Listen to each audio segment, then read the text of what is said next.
Coaching Seiza video. I'm going to show a front view first. It's toes together, heels away. So I'm sitting back on my ankle bones, my thigh bones back in my hip socket, and I have front support. Side view. Back view.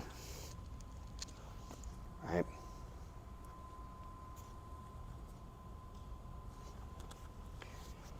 First off, for most of us, it's going to be wicked uncomfortable. It took me 6 months to sit in Seiza. My knees were so wrecked, all right? My back was so tight.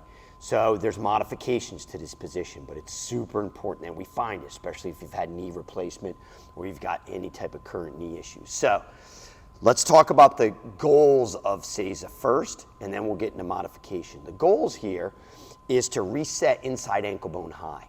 So this is such a wonderful movement.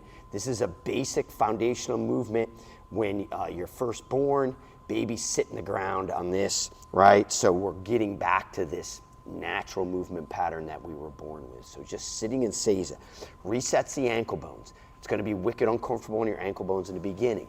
It gets your thigh bone back. So your thigh bone is sitting back here into the haunches, into the glutes. Your spine's long and strong, all right? It's good to have ground support on this. Eventually you can get away from that. Here's how I started. I started on a couch.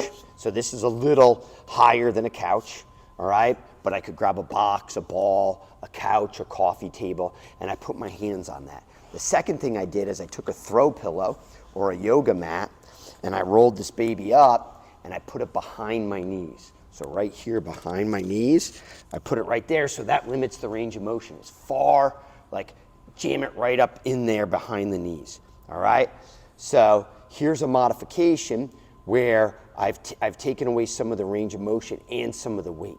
So I use this support right here to put some weight on, and then it relieved a lot of the pressure in my knees and of course the ankle bones. All right, again, this is a longer video, it's a coaching video. So things to think about when you're sitting in Seiza, even when you're doing that, you wanna keep the pressure, you guys, in resetting your ankle bones. So the important thing is this is gonna feel uncomfortable. So even if you're up here like this with a mat behind you, you don't wanna lose this tension of your ankle bones.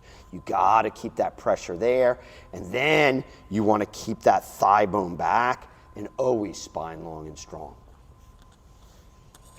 All right, there's our Seiza with a couple of modifications. Hit me up in DMs or on our group for more questions.